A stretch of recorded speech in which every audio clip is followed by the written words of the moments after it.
ये क्या कर रही हैं आप? पागल तो नहीं हो गई हैं? दिखाई नहीं दे रहा आपको?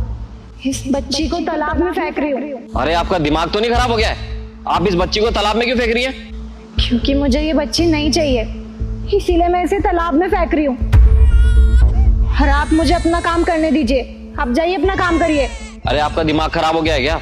कोई तो वजह होगी ना जिसकी वजह से आप इसको तालाब में फेंक रही हैं। वजह तो बहुत बड़ी है, लेकिन मुझे किसी से कुछ नहीं कहना।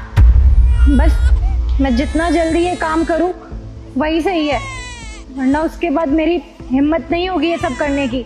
अरे ऐसा भी क्या हो गया बहन जो आप इसको तालाब में फेंक रही हैं?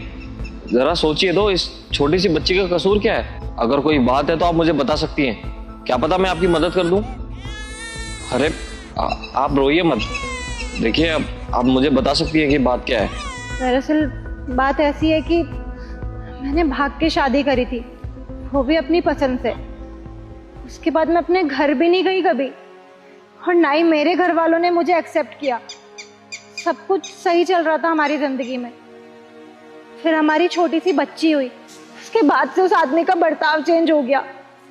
उस टाइम मुझे असलियत पता चली उसके परिवार की और उसकी, जब उन्होंने मेरी बच्ची को अपनाया नहीं। उन्हें लड़की नहीं, उन्हें लड़का चाहिए था।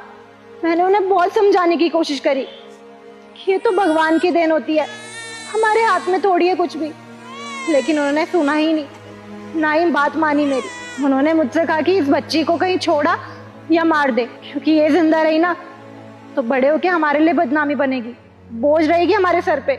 मैंने उन्हें बहुत समझाने की कोशिश करी, बहुत रोई, बहुत गिड़गिड़ाई, पर वो लोग नहीं माने। हम मेरे पति ने तो हद तब कर दी जब वो इस बच्ची को जिंदा जलाने की कोशिश कर रहे थे। मैंने उन्हें रोकने की बहुत कोशिश करी, और मैंने कहा भी कि इस बच्ची को लेके मैं बहुत दूर चली जाऊंगी, पर उन्हें यह भी मंजूर नहीं था। उन्होंने कहा कि तू बच्ची को छोड़कर आ जहाँ छोड़कर आना है, अगर तू मुझे छोड़ के गई तो मैं तुझे कभी जिंदा नहीं छोड़ूंगा। मुझे कुछ समझ नहीं आया, मैं इस बच्ची को लेके यहाँ आ गई। भला एक माँ अपनी आंखों के आगे अपनी बच्ची को मरते हुए कैसे देख सकती है? लोग अपने घर में दुर्गा तो चाहिए, लेकिन बेटी नहीं। कैसी सोच है हमारे समाज की। अगर मुझे पता होता ना अपने पति की असलियत, तो मैं उससे कभी शादी नहीं करती, अपनी जिंदगी कभी बर्बाद नहीं करती, और ना ही अपनी बच्ची की होने देती।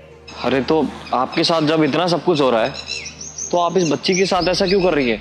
इस बेचारी बच्ची का क्या कसूर है? आप एक काम कीजिए, अगर आपको ज्यादा ही तकलीफ है तो आप इस बच्ची को लेकर अपने घर पे चले जाइए, मायके में रहिए।